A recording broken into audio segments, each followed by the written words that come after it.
confortable. Ah oui, c'est très confortable. Super, c'est mieux comme ça. Ouais, ça prend une bonne prise de son quand même. Hein? Donc, je suis très content d'être ici. Il y a des gens que je ne connais pas, mais c'est pas grave.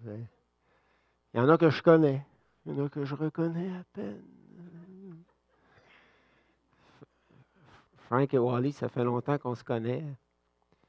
Nous, on vient dans la région depuis au moins 30 ans, depuis 1992. En fait, je pense qu'on a manqué 2 semaines de camp à travers les années. Et les dernières années, on a travaillé avec Denis Maisonneuve, qui a été opéré, puis ça va bien quand même. Il est sorti de l'hôpital. Donc, ça fait 20 ans au moins qu'on travaille avec Denis et les Inuits. Donc, puis il se développe des amitiés, de la confiance, puis finalement, on arrive à leur parler, puis ils s'ouvrent, ils parlent quand ils sont en confiance, ils nous racontent ce qui ne va pas, là. Alors, voilà, content d'être ici, très content. Et on a eu une bénédiction parce que Benoît et Catherine, qu'on ne connaît pas intimement, mais qu'on connaît quand même un peu, mais pas beaucoup, se sont empressés de nous offrir leur maison pour la semaine. Parce qu'on est en vacances cette semaine. Après la prédication, je tombe en vacances. Je tombe en vacances. Tu sais, quand quelqu'un est très fatigué, il tombe en vacances. Comme quand tu perds l'électricité. Là, tu sais. Non, c'est pas si pire. Mais puis, c'est ça, c'est merveilleux. Puis, c'est un beau petit couple, vraiment, là, comme je suis d'accord que le Seigneur bénit l'Église ici. Il l'a béni dans le passé. C'est comme le camp. Je regarde le camp. Wow, c'est un travail d'équipe. Là. Le camp va fêter son 50e bientôt. Mais c'est tout un travail d'équipe. Moi, je me suis converti en 1974. En 1975, j'étais dans Jeunesse en mouvement. C'était même pas JBEC dans ce temps-là. Puis, où est-ce qu'on est allé l'été? 2 semaines, 1 semaine ou 2 au camp Patmos, lac Bouchette, avec les tentes d'armée et tout ce que vous voudrez. Donc, puis, à travers les années, bon, ça s'est transporté ici. On a connu les vieilles infrastructures, tout ça, rouge, là. Et là, Frank est arrivé, puis il y a eu énormément de travail qui s'est fait là. Puis là, je vois, tu sais, la course à relais. Et chaque étape était indispensable. Et Dieu a envoyé la bonne personne pour chaque étape jusqu'à aujourd'hui. Puis ça continue. Et ça me plaît tellement. Je trouve ça tellement merveilleux. Puis quand les gens s'arrêtent au camp, là, je ne suis pas là pour prêcher sur le camp, mais quand les gens s'arrêtent au camp 1 semaine, un peu débranchés de tout, là, puis ils entendent la voix de Dieu plus que dans le trafic. On va le dire comme ça. Il y a vraiment quelque chose qui se passe dans les cœurs au niveau du ressourcement. Alors, moi, j'ai apporté 8 messages cette semaine, puis je me suis dit, bon, je vais en rapporter un que j'ai donné cette semaine. Lequel, Seigneur, est-ce que je devrais donner? Puis je ne veux pas vous dire ça pour vous faire penser que je suis spécialement inspiré ce matin de façon spéciale, comme les prophètes de l'Ancien Testament, tu sais. Mais quand même, j'avais à cœur de vous apporter Jean 21, où Jésus rappelle à ses disciples qu'ils pourraient toujours compter sur lui. En fait, il y a 3 points. Je n'ai pas de diapo, mais essayez de vous mettre 3 petites diapos dans la tête quand même. Jésus le rappelle qu'il pourrait toujours compter sur sa puissance, première diapo, sur son amour, deuxième diapo, et sur sa miséricorde pour non seulement avancer dans la vie chrétienne, mais aussi pour accomplir son œuvre. Quelle qu'elle soit, l'œuvre de Dieu, ce n'est pas toujours de partir au loin et de faire des choses extraordinaires. Parfois, c'est prendre soin de son épouse, de son époux, de ses enfants, de rayonner autour de soi, de devenir prêtre de temps à autre, comme notre frère cette semaine, et d'aller voir les malades. S'ils ne veulent pas de pasteur, ben c'est pas grave. Dieu le renvoie à Ronald. C'est merveilleux. Puis Ronald, c'est un prêtre aussi. Hein? La Bible dit qu'on est tous des prêtres en relation directe avec Dieu. C'est ça un prêtre. C'est quelqu'un qui peut intercéder pour les autres parce qu'il est en relation avec le Seigneur. Alors voilà. Alors c'est ça qu'on va regarder. C'est sûr que quand tu lis l'évangile de Jean, on se rend compte que Jean aurait pu terminer son évangile avec les versets 30 et 31 du chapitre 20, qui semble mettre un point final à son propos. En effet, l'évangéliste écrit « Jésus a fait encore en présence de ses disciples, pour fortifier ses disciples en premier lieu, beaucoup d'autres miracles qui ne sont pas écrits dans ce livre, mais ces choses ont été écrites afin que vous croyiez que Jésus est le Christ, c'est-à-dire l'envoyé de Dieu, le Fils de Dieu, et qu'en croyant, vous ayez la vie en son nom. » Il me semble que ça mettait comme un genre de point final à son évangile. Mais si Jean n'avait pas ajouté le chapitre 21, deux points importants manqueraient, dans le fond, à son propos. Premièrement, à la mission que Jésus confiait à ses disciples, qui se retrouvent dans les 3 évangiles synoptiques. Et deuxièmement, la promesse que Jésus fait à ses disciples qu'ils pourraient toujours compter sur lui, sur sa puissance, sur ses ressources pour avancer dans la vie chrétienne et dans le ministère. Et ça, c'est bien important. On a tout de suite Matthieu 28 en tête. Matthieu 28, versets 18 à 20. Les disciples sont faibles. Ils sont en transition. Jésus a été présent avec eux 3 ans sur le terrain. Puis là, Jésus est mort, crucifié, il est ressuscité. Il leur apparaît, mais c'est-tu vraiment lui? C'est-tu un fantôme? Là, ils sont en transition. Ils sont déstabilisés parce qu'ils sont habitués d'avoir Jésus en chair et en os avec eux, qui les suit, qui les conseille, qui les encourage, qui les reprend au besoin. Mais ils sont habitués à la présence physique de Jésus. Mais là, c'est un Jésus qui apparaît, qui disparaît, puis où est-ce qu'il est entre ça, on ne sait pas trop. Puis pendant qu'il disparaît, il est encore avec nous et tout. Donc, ils ne savent pas ça. Ils sont dans la confusion, ils sont dans le doute et ils sont découragés. Ça, c'est le constat qu'on peut faire quand on lit Matthieu, le contexte, et quand on voit ici la scène. Mais Jésus leur dit, « Hey, tout pouvoir m'a été donné dans les cieux et sur la terre. Je suis plus puissant que je ne l'ai jamais été depuis que je suis monté à la droite du Père. Et non seulement je suis plus puissant que jamais, mais je suis avec vous tous les jours jusqu'à la fin des âges. » Il n'y a pas une journée. Mais vous devez apprendre à croire que je suis avec vous sans me voir, sans me toucher, sans m'entendre de façon audible, mais je suis là. Même quand ça va mal, même quand vos émotions sont chamboulées, je suis là. Et c'est ça qui était différent, et il devait s'adapter à cette nouvelle réalité. Alors, mon premier point, Jésus rappelle aux disciples qu'ils pourraient toujours compter sur sa puissance, et on trouve ça dans les versets 1 à 8 de Jean 21. On va lire d'abord les 3 premiers versets. « Après cela, Jésus se montra encore aux disciples sur les bords de la mer de Tibériade, c'est-à-dire la mer de Galilée. Et voici de quelle manière il se montra. Simon-Pierre, Thomas, appelé Didyme, Nathanaël de Cana, en Galilée, les fils de Zébédée, et 2 autres disciples de Jésus étaient ensemble. Simon-Pierre leur dit, « Je vais pêcher. » Ils lui dirent, « Nous allons aussi avec toi. » Ils sortirent et montèrent dans une barque, et cette nuit-là, ils ne prirent rien.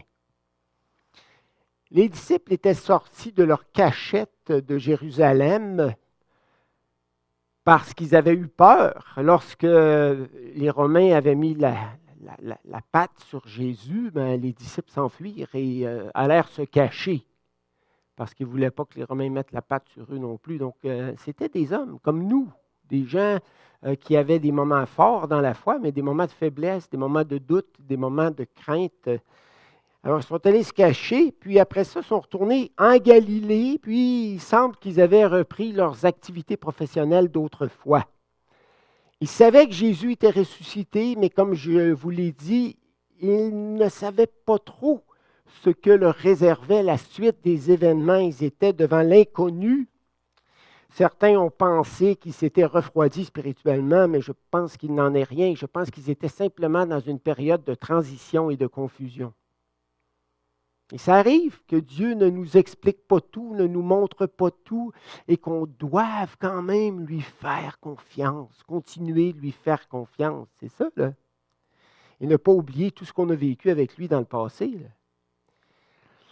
Ils avaient besoin d'être ensemble pour réfléchir et discuter à tout ce qui s'était passé en si peu de temps. D'ailleurs, c'est ce que le verset 2, pas Dieu, c'est drôle ça, hein? Le verset 2, un drôle de lapsus, le verset 2 nous dit Simon-Pierre, Thomas, Nathanaël, les fils de Zébédée, les deux autres disciples de Jésus étaient ensemble. Ils avaient besoin d'être ensemble pour se réconforter, pour se fortifier. Et c'est intéressant de voir que Nathanaël, à qui Jésus avait rendu témoignage dans Jean 1, 47, se retrouve avec eux. Nathanaël était un homme de foi exceptionnel. Dieu lui avait simplement dit, lorsque tu étais sous le figuier, là, avant que Philippe l'appelle là, pour aller vers Jésus, ben, je t'ai vu. Je te voyais. Ben, comment tu m'as vu? Tu n'étais pas près du figuier. Ouais, mais... Puis ça lui a suffi pour croire que Jésus était le Messie, le Fils de Dieu. Donc c'est un homme non seulement d'une grande intégrité, mais d'une grande foi, une foi exceptionnelle.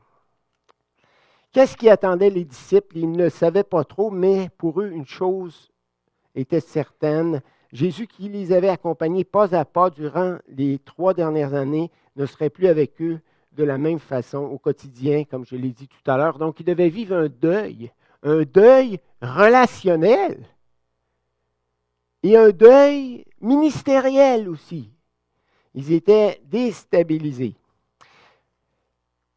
Et je pense que les disciples ne se rendaient pas compte à quel point la Pentecôte et le Saint-Esprit qui allait descendre sur eux et allait les fortifier grandement dans quelques jours. Hein? Jésus se montre à eux alors qu'ils sont faibles. Et c'est le verbe révéler en grec, phaneroo, qui est utilisé dans ce verset. Il se révèle à eux. Il se fait connaître à eux. Jésus aime se révéler à ceux et celles qui l'aiment et qui s'attachent à lui, mais qui se retrouvent dans une situation de faiblesse, de confusion, de doute.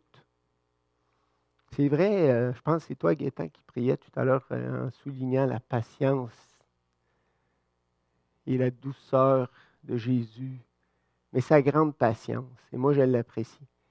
Parce que moi aussi, je suis en transition, puis il y a des fois que je suis déstabilisé. Je me suis mis à vieillir. Je me suis rendu compte de ça dernièrement.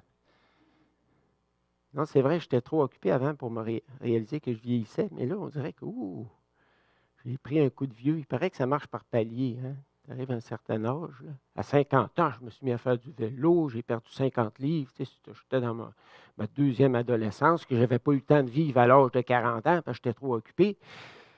Puis là, j'avais pas eu le temps de vieillir, mais là, je me rends compte, près de 65 ans, hey, je commence à vieillir. Il me semble que je n'ai pas le guts que j'avais, puis autant d'énergie que j'avais. Je suis obligé de m'ajuster. J'ai des nouveaux défis, des nouveaux combats, des nouveaux défis. Puis je dois accepter de vieillir. J'ai de la misère à accepter de vieillir. Est-ce que ça vous est arrivé en cours de route? Hein?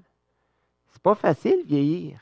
C'est une transition. Est-ce que tu peux compter sur la puissance de Dieu quand tu vieillis? Tu as moins de résistance, tu es moins patient. Il y a des messieurs qui vieillissent mal. Puis moi, parce qu'ils critiquent tout le temps, la fuse saute à tout moment. Moi, j'ai dit, Seigneur, je te prie que je puisse bien vieillir. Je te demande la grâce de bien vieillir et de continuer à être inspirant. Mais j'ai besoin de sa puissance pour ça.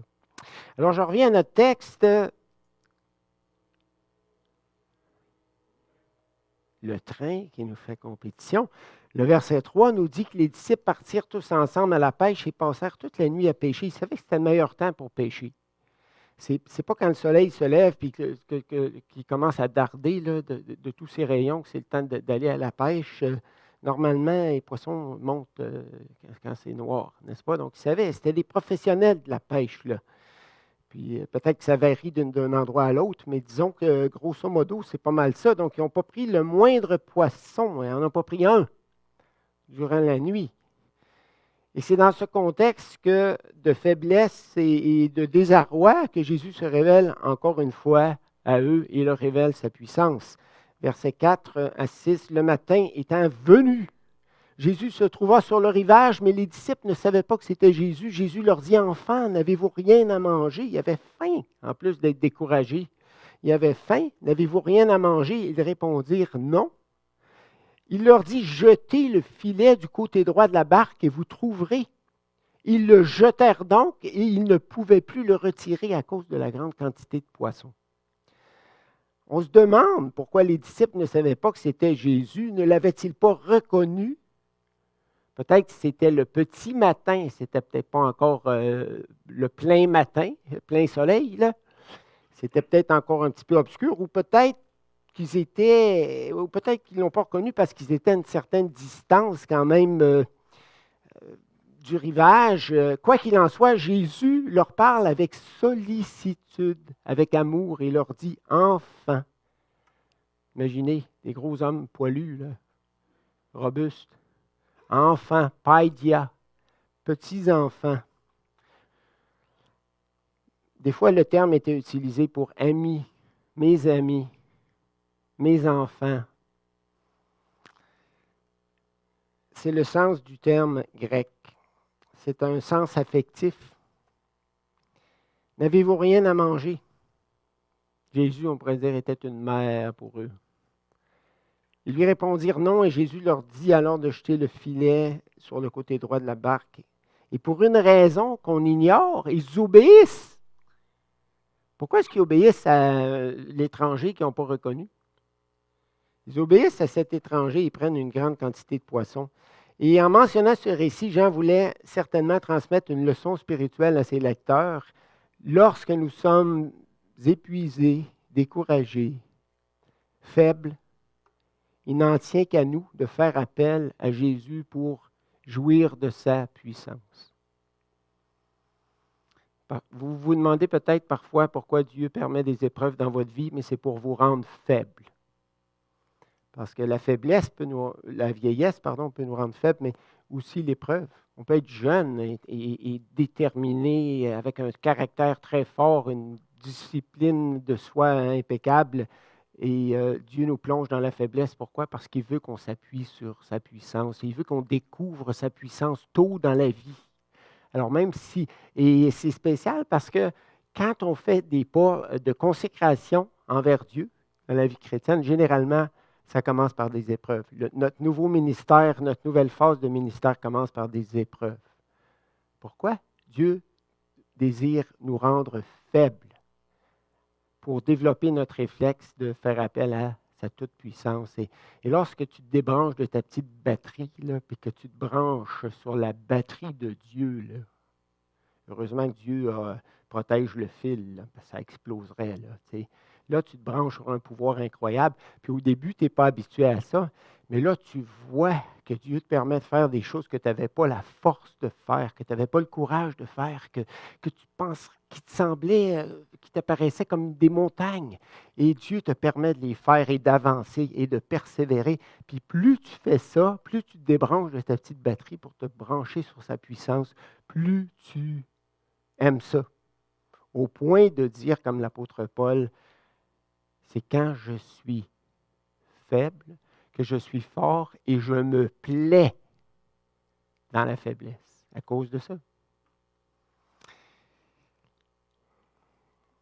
Jean, qui était spirituellement perspicace, est le premier à faire le lien entre cette pêche miraculeuse et l'homme sur le rivage et dit à Pierre, « C'est le Seigneur ». Et Pierre, qui était du genre spontané, remet son vêtement et se jette à la mer pour nager jusqu'au rivage. En effet, on lit dans les versets 7 à 8, et ça termine notre première leçon, première diapo. Alors le disciple que Jésus aimait dit à Pierre, « C'est le Seigneur. » Et Simon Pierre, dès qu'il eut entendu que c'était le Seigneur, mit son vêtement et sa ceinture, car il était nu complètement, ou torse nu, ça n'a pas d'importance, et se jeta dans la mer. Les autres disciples vinrent avec la barque tirant le filet plein de poissons, car ils n'étaient éloignés de terre que d'environ 200 coudées. Une coudée mesurait un peu moins que 50 cm. Une coudée, là, c'est du poignet jusqu'au coude. Mais là, on n'a pas tous la même longueur de bras, mais à peu près, là. Puis, il y avait 200 coudées. Donc, ça équivalait à peu près à une centaine de mètres, 300 pieds, plus de 300 pieds quand même, ce qui est quand même une bonne distance à la nage. Bref, alors que les disciples avaient pêché toute la nuit sans rapporter la moindre prise, Jésus leur fait vivre une autre pêche miraculeuse pour leur rappeler qu'ils pourraient toujours compter sur sa puissance. Dans quelque situation que ce soit, peu importe les obstacles, peu importe les difficultés, Jésus n'avait rien perdu de sa puissance surnaturelle. Au contraire, il était plus puissant que jamais à la droite, assis à la droite du Père. Bon, je vous ai parlé des preuves de faiblesse. Je ne vais pas étirer le point, mais j'en ai vécu dans ma vie. Est-ce qu'il y en a ici présents qui ont vécu des périodes d'épreuve? Levez votre main. Des périodes de faiblesse, d'épreuve. Je pense que c'est notre lot commun, n'est-ce pas? Je ne vous raconterai pas les miennes, mais j'ai vécu plusieurs années de grandes faiblesses. Et Dieu voulait m'enseigner à m'appuyer sur lui. C'est la leçon la plus importante, je crois, de toute notre vie chrétienne. Donc, faites-vous-en pas avec les nouveaux défis que la maladie ou la vieillesse ou autre chose, parce que ça peut être autre chose, des fois des difficultés relationnelles qui aboutissent à l'échec et je ne sais pas quoi. Là. Il peut y avoir toutes sortes de situations qui nous déstabilisent, qui nous rendent faibles, remplis de doutes et de confusion. La puissance de Dieu, de Jésus qui t'aime est à ta disposition. Va la chercher. Fais pas la folie de demeurer branché sur ta petite batterie. Deuxième point, deuxième diapo dans votre tête, Jésus le rappelle qu'il pourrait compter sur sa puissance, mais aussi sur son amour. Ça, c'est le deuxième point dans les versets 9 à 14. Lorsqu'ils furent descendus à terre, ils virent là des charbons allumés et du poisson dessus et du pain. Jésus leur dit, apportez des poissons que vous venez de prendre. Simon-Pierre monta dans la barque et tira à terre le filet plein de 153 grands poissons. Et quoi qu'il en eût tant, le filet ne se rompit point. Sûrement un miracle, ça. Jésus leur dit, venez manger, et aucun des disciples n'osait lui demander, qui es-tu, sachant que c'était le Seigneur? Jésus s'approcha, prit le pain et leur en donna. Il fit de même du poisson. C'était déjà la troisième fois que Jésus se montrait à ses disciples depuis qu'il était ressuscité des morts. Mais comment est-ce qu'il se montre à eux? Il se montre à eux comme le serviteur, comme celui qui est sensible à leurs moindres besoins. Les disciples avaient faim. Ils avaient travaillé toute la nuit, mais ils n'allaient pas mourir de faim, là. Ils auraient pu manger plus tard, là. Puis ils ne se seraient pas évanouis pour autant. Mais Jésus, qui est rempli de délicatesse, s'occupe autant de nos petits besoins au quotidien que de nos grands besoins. Il pourvoit dans son amour. Il nous accompagne dans les grandes crises, mais il nous accompagne aussi dans les moments d'inquiétude de notre vie au quotidien, les moments d'incertitude et tout ce que vous voudrez. C'est à toi de t'approcher de Jésus et de lui dire, Seigneur Jésus, dis-moi encore une fois que tu m'aimes. Là, je suis un peu découragé aujourd'hui. Je ne sais pas comment je vais venir à bout de de tout ce que j'ai à faire. Parce que vous savez, notre vie, là, ce n'est pas juste les grands événements, c'est le quotidien. Et c'est dans le quotidien parfois que ça se détériore ou que ça s'améliore aussi. C'est dans le quotidien qu'on perd courage, qu'on se déprime et qu'on tombe dans un découragement profond, que des relations se brisent ou se construisent. Notre vie est faite de quotidien. Vous êtes d'accord avec ça? Il y a un missionnaire à un moment donné qui était en Angleterre, puis il prenait, en Angleterre, les dames chrétiennes avaient l'habitude de prendre le thé régulièrement chaque jour, puis elle faisait venir des missionnaires, tout ça, puis elle lui demande aux missionnaires, Monsieur le missionnaire, on a une question pour vous. Est-ce que vous croyez que Dieu s'intéresse aux petites choses de notre vie? Puis là, le missionnaire, il les regarde et il dit, Madame, pourriez-vous penser à quoi que ce soit dans votre vie qui n'est pas une petite chose devant Dieu? Même les plus grandes choses que tu vas faire pour Dieu, c'est des petites choses. Jésus t'aime énormément. On a étudié Psaume 139 cette semaine. Jésus sait quand tu te lèves, il sait quand tu t'assois. C'est un Dieu aimant qui te suit à la trace. Il sait quand tu te couches, il sait quand tu te lèves. Là, tu vas à la toilette, peut-être que tu tombes. Ça se peut. En vieillissant, on tombe. Mais il sait aussi. Il te voit, puis il te suit, puis il t'accompagne, puis il t'entoure partout de son amour. Ça, c'est vraiment important que tu comprennes ça. Donc, après une journée de labeur, ils étaient fatigués, affamés, mais ils se font servir un bon petit déjeuner de poisson grillé et de pain frais par Jésus lui-même. C'est une scène remarquable qui nous montre l'amour et l'humilité de Jésus. C'est fantastique, hein? Jésus, dans Jean 13, leur avait montré, en mettant son tablier puis en leur lavant les pieds, qu'il était un serviteur, puis qu'il allait donner sa vie pour eux, mais puis il leur a dit, il faut aussi que vous soyez serviteurs les uns des autres. Mais là, il est ressuscité, il est glorifié, il est à la droite du Père. Et il continue d'agir avec amour et humilité. C'est quoi le secret de la grandeur, frères et sœurs? Qu'est-ce qu'un homme grand? Ce n'est pas un égocentrique, narcissique, qui pense juste à lui et qui a du succès dans tout. Non, c'est le serviteur, celui qui est rempli d'amour, d'humilité et qui se met au service de ses frères et sœurs et qui est sensible. Ça commence par la sensibilité aux moindres besoins des autres. Des fois, on ne voit même pas les besoins des autres. Les gens ont des cœurs affamés, ils sont à côté de nous, puis on ne le voit pas, on ne le perçoit pas. Demandez au Seigneur qu'il vous donne ses yeux de sensibilité, et prenez soin les uns des autres. Il y en a qui ont cherché un symbolisme dans le nombre des poissons, mais ça ne vaut pas la peine. Il y a plein de commentateurs qui ont voulu s'essayer, mais ça ne marche pas. Là. Il y avait 153, mais c'est spécial qu'ils aient compté. Hein, quand même? Non, mais vous pensez à ça? Parce que normalement, ils ne devaient pas compter les poissons quand ça arrivait dans le filet. Là. 153. Gros poissons, grands poissons. Il n'y en avait pas toutes les tailles, là. Mais c'était des grands poissons. Qu'est-ce que ça nous rappelle? Simplement la grande générosité de Dieu. Dieu est généreux. Il te donne plus que tu as besoin. Toujours. Plus d'amour, plus de patience, plus de tout, finalement. On voit ça dans la nature aussi. Puis dans Jean, c'est incroyable, les fleuves d'eau vive qui coulent dans ton cœur. Quand Jésus multipliait les pains, là, il en restait des corbeilles entières, puis les gens en prenaient tant qu'ils en voulaient, tant qu'ils avaient faim, puis les petits poissons aussi, et tout ce que vous voudrez. Dieu est généreux, très généreux. Il est tout sauf radin.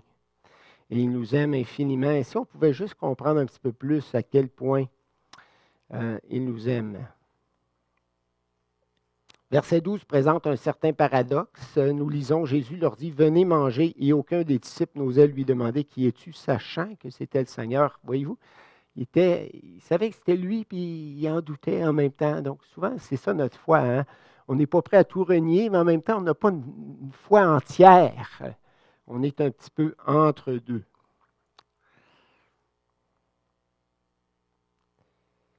Voilà. Et le fait que Jésus leur donne du pain aussi, ça a dû leur rappeler les moments de communion qu'il y avait eu à la table avec lui. Là. Alors, ça nous conduit à notre troisième vérité. Jésus leur rappelle quoi? Qu'il pourrait toujours compter sur sa miséricorde. On est correct dans le temps? Oui. Il faut finir à midi, hein? C'est ça? C'est bon. On a presque fini, de toute façon. Versets 15 à 23.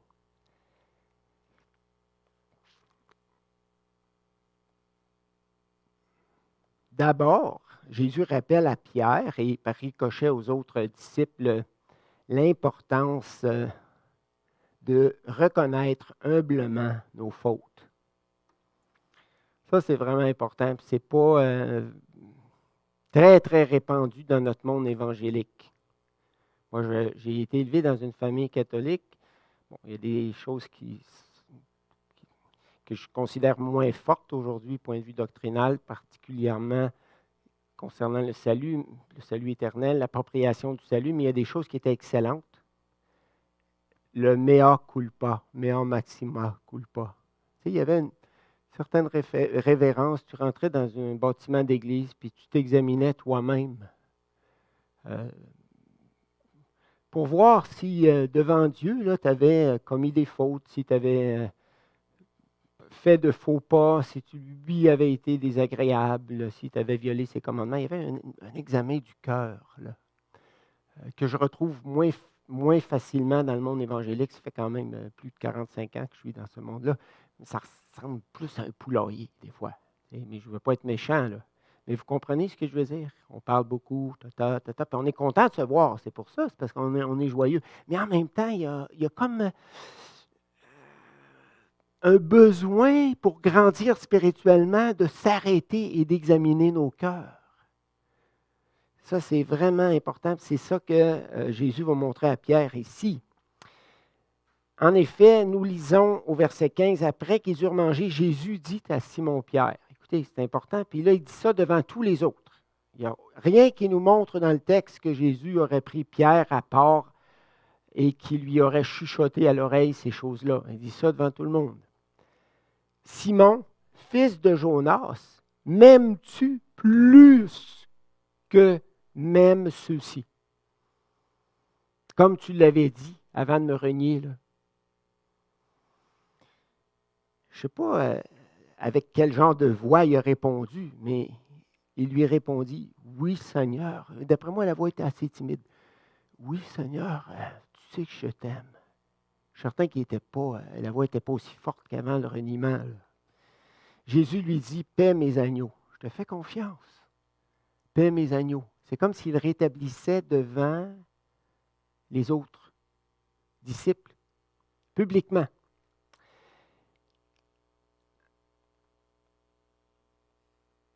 Et ensuite, il continue.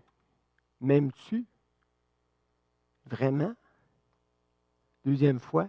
« Oui, Seigneur, je t'aime. M'aimes-tu vraiment? » Puis là, c'est quand il a dit ça pour la troisième fois que son cœur a été attristé parce que là, Jésus réouvrait la plaie.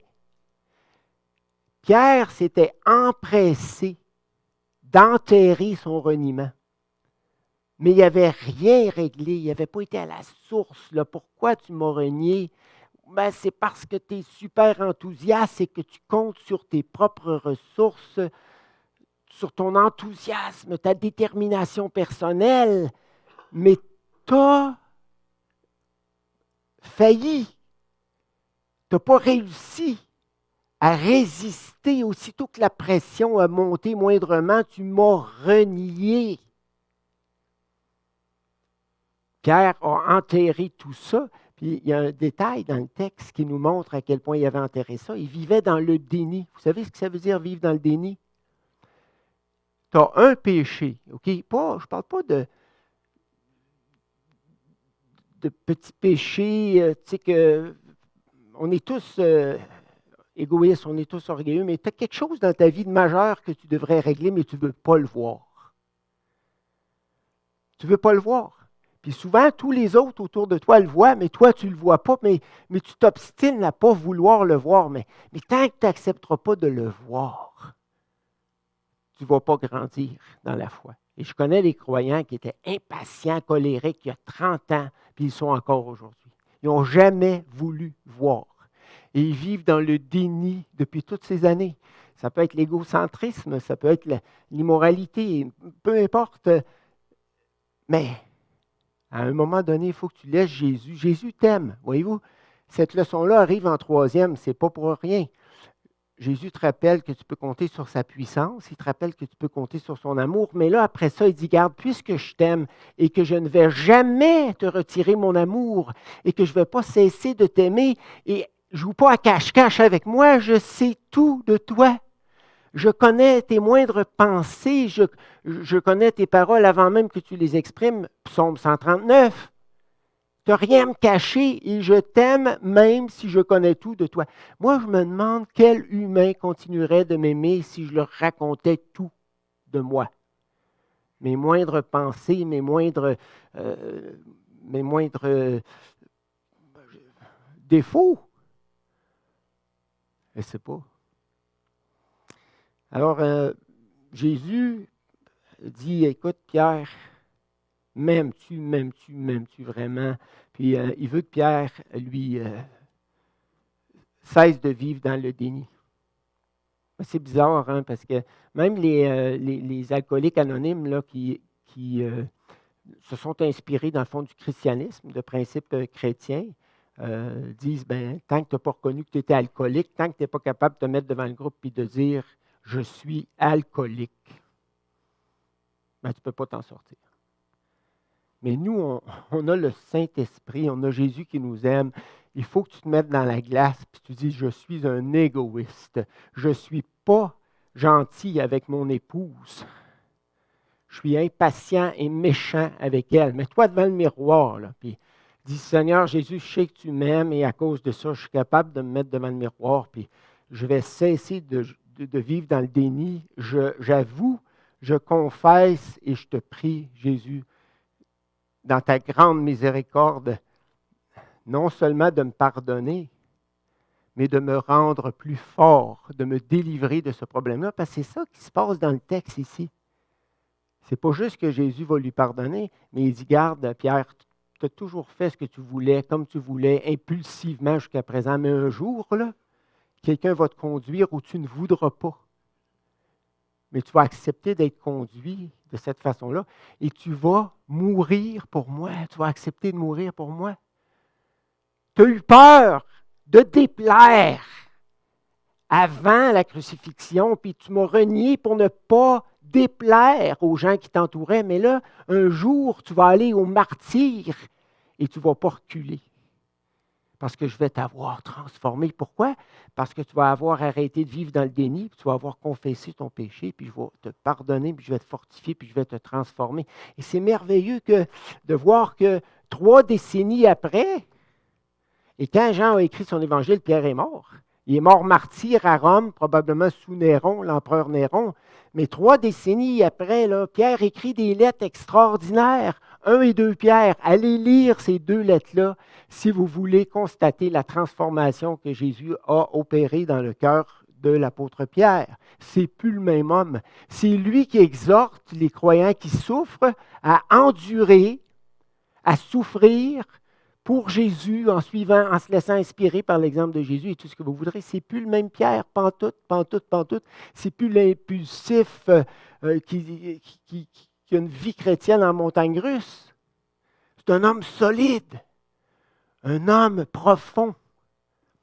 Toi aussi, tu peux être transformé, peu importe ton péché, peu importe ta difficulté, peu importe ton combat. Moi, je pourrais vous raconter mes défauts, mais je ne le ferai pas ce matin. Parce que notre temps est écoulé. Merci Seigneur, merci, tu me sauves d'un désastre. Sauvé par la cloche. Alors frères et sœurs, écoutez, n'est-ce pas merveilleux ce texte-là? Tu pourras toujours compter sur la puissance de Jésus. Apprends à te débrancher ta petite batterie. Puis quand Dieu te plonge dans la faiblesse, arrête de rouspéter. et de lui en vouloir et de te frustrer. Il y a des croyants qui sont amers contre Dieu parce qu'ils n'acceptent pas ce que Dieu leur a fait vivre. Si Dieu te fait vivre la faiblesse, peu importe l'épreuve qu'il t'envoie, dis-toi qu'il te plonge dans la faiblesse afin que tu saisisses sa puissance.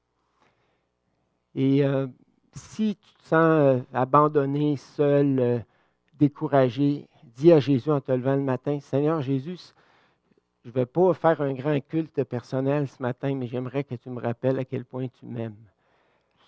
Parce que c'est dur. Je ne sais pas comment je vais passer ma journée sans toi. Tu as le droit de dire ça à Jésus. Il ne sera pas scandalisé, il ne sera pas offensé que tu dis ça. Il va être...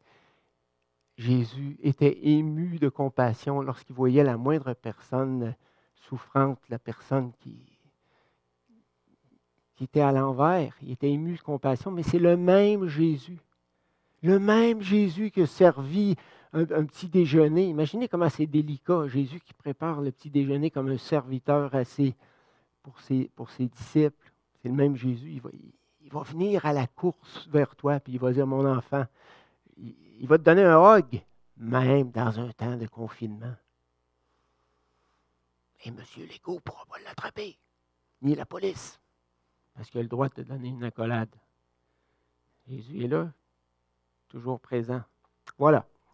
Et pour ce qui est de la miséricorde, ben là, tu serais fou de te priver non seulement de son pardon, tu es déjà pardonné tous tes péchés. Si tu es un vrai croyant, tu as invoqué Jésus pour pardonner tes péchés un jour et pour te réconcilier avec Dieu le Père, eh bien, si tu es un vrai croyant, Dieu n'a pas juste effacé tes péchés passés, mais tes péchés présents et tes péchés à venir. Il t'a donné un pardon global. Donc, tu es pardonné de tous tes péchés, tu ne seras jamais condamné. Qu'est-ce que tu attends pour lui confesser tes faiblesses ou des péchés que tu n'arrives pas à déraciner de ton cœur? Et si le Fils vous rend libre, c'est-à-dire Jésus, vous serez, et on termine avec ça, vous serez quoi? Réellement, vraiment libre. Donc, merci Seigneur pour toutes ces bénédictions que tu mets à notre disposition. Et on est tellement heureux de te connaître, de t'appartenir. Et Seigneur, apprends-nous à vivre dans l'humilité. Apprends-nous, Seigneur, à servir et à aimer les frères comme toi. Et apprends-nous, Seigneur, à dépendre de toi encore plus. En ton nom précieux. Amen.